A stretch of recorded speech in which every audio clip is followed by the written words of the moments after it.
Hello friends, welcome to the Dubey sir classes.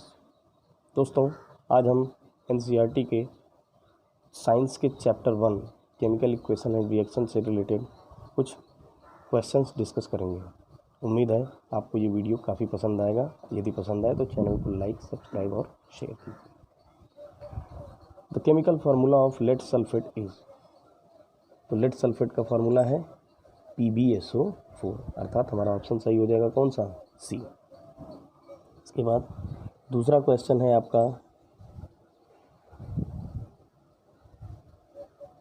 Which information is not conveyed by balance chemical equation, अर्थात कौन सी information, कौन सी सूचना balance chemical equation के द्वारा नहीं दिखाई जाती है।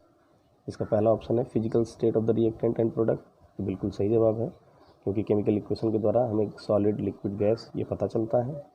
Symbols and the formula of all substances involve in the particular reaction, ये भी बिल्कुल सही बात है। जैसे मान लीजिए कोई भी एक रिएक्शन करते हैं, N2 + H2 = 2NH3, तो उसमें हमें नाइट्रोजन, हाइड्रोजन और अमोनिया, इन तीनों का सिंबल दिखाई देता है।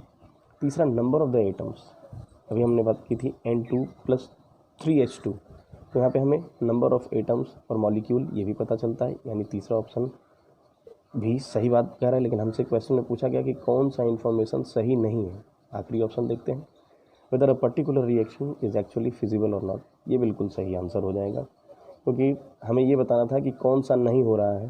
तो निश्चित तौर पे हम किसी भी रिएक्शन के द्वारा ये नहीं बता सकते कि ये रिएक्शन प्रैक्टिकली पॉसिबल है या नहीं।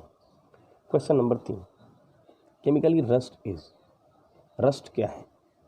रस्ट अर्थात आप जानते हैं लोहे पे मूर्छा लग जाता है। हाइड्रेटेड फेरस ऑक्साइड, ओ ये गलत है। ओनली फेरिक ऑक्साइड, नहीं ये भी गलत है। सी ऑप्शन कहता है हाइड्रेटेड फेरिक ऑक्साइड, ये बिल्कुल सही जवाब हो जाएगा। फेरिक ऑक्साइड होता है जो हाइड्रेटेड फॉर्म में किसी भी लोहे पर लग जाता है, जिससे लोहा क्या हो जाता है, कमज़ोर हो जाता है। चौथा क्वेश्चन है हमारा, both CO2 and H2 gases are, ये दोनों ही गैसें क्या हैं, soluble in water, D option इसका सही हो जाएगा। अगला क्वेश्चन देखते हैं,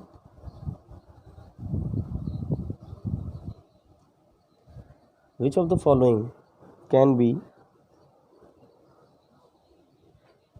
used for storage of fresh sample of oil for long time?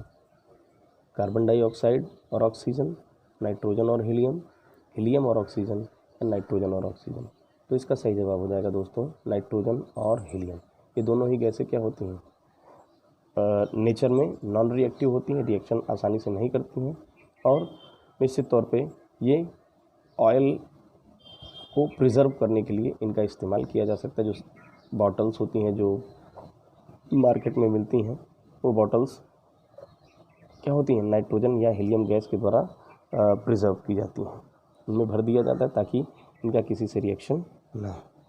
अगला सवाल देखते हैं, the electrolytic decomposition of water gives hydrogen and oxygen in the ratio of, तो इसका सही जवाब हो जाएगा हाइड्रोजन 2 मॉलिक्यूल और ऑक्सीजन 1 बाई वॉल्यूम, तो 2:1, इसका बी ऑप्शन सही हो जाएगा। In the decomposition of lead 2 nitrate to give lead 2 oxide, nitrogen dioxide and oxygen gas, the coefficient of the nitrogen dioxide in the balance equation is, अर्थात जब lead nitrate का क्या हो रहा हो, ब्रेक डाउन हो रहा हो, तो इसके ब्रेक डाउन से प्रोड्यूस होता है क्या, nitrogen dioxide NO2, oxygen gas O2, और क्या होता है, लेड ऑक्साइड यानी PbO3। तो कहने का मतलब PbO, तो कहने का मतलब कि आखिर जो इसमें नाइट्रोजन प्रोड्यूस हो रहा है इसकी संख्या कितनी होती है। तो बैलेंस केमिकल इक्वेशन यदि आपको ध्यान हो तो इसमें नाइट्रोजन डाइऑक्साइड की जो संख्या होगी वो कितनी होगी, 4 होगी। अगला सवाल देखते हैं दोस्तों, fatty foods become rancid due to, तो इसका सही जवाब हो जाएगा सीधे ऑक्सीडेशन, यानी पहला ऑप्शन करेक्ट हो जाएगा। आइए अगला क्वेश्चन देखते हैं दोस्तों,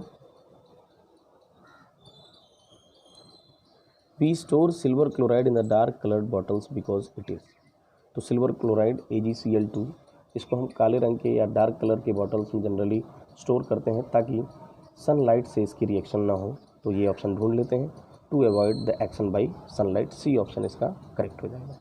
question number 10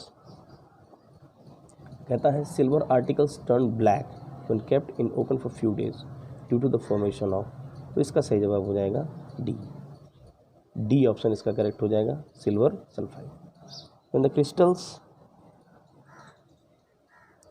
of lead nitrate are heated strongly in dry test tube, crystals immediately melt, a brown residue is left, white fumes appear in the tube, a yellow residue is left।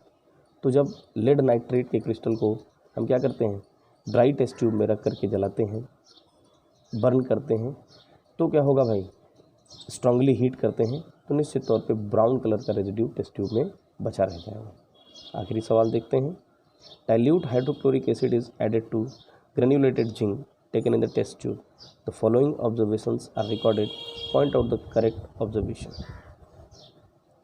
तो sir कह रहा है कि यदि हम dilute hydrochloric acid में को zinc युक्त टेस्ट ट्यूब में क्या करें, डालें, यानी जिंक हो टेस्ट ट्यूब में और उसमें हम डाइल्यूटेड HCl डालेंगे तो क्या ऑब्जर्वेशन हमको दिखाई देगा, करेक्ट ऑब्जर्वेशन बताना है। The surface of the metal becomes shining, क्या जो जिंक है वो चमकने लगेगा, ऐसा तो होगा नहीं। The reaction mixture turns milky, बिल्कुल नहीं, ये तो जब कैल्शियम कार्बोनेट का फॉर्मेशन होता है CO और CO2 के रिएक्शन से तब ऐसा होता है। Order of pungent smelling gas, नहीं बिल्कुल नहीं, पंजेंट स्मेलिंग गैस क्या होती है, जो तीक्ष्ण गंध वाली गैस, तो ऐसा कुछ भी नहीं बनता है। सबसे आखिरी है the colourless and odourless gas is evolve, ये बिल्कुल सही जवाब हो जाएगा, ऑप्शन नंबर डी। दोस्तों उम्मीद है कि आपको ये क्वेश्चंस पसंद आए होंगे। धन्यवाद।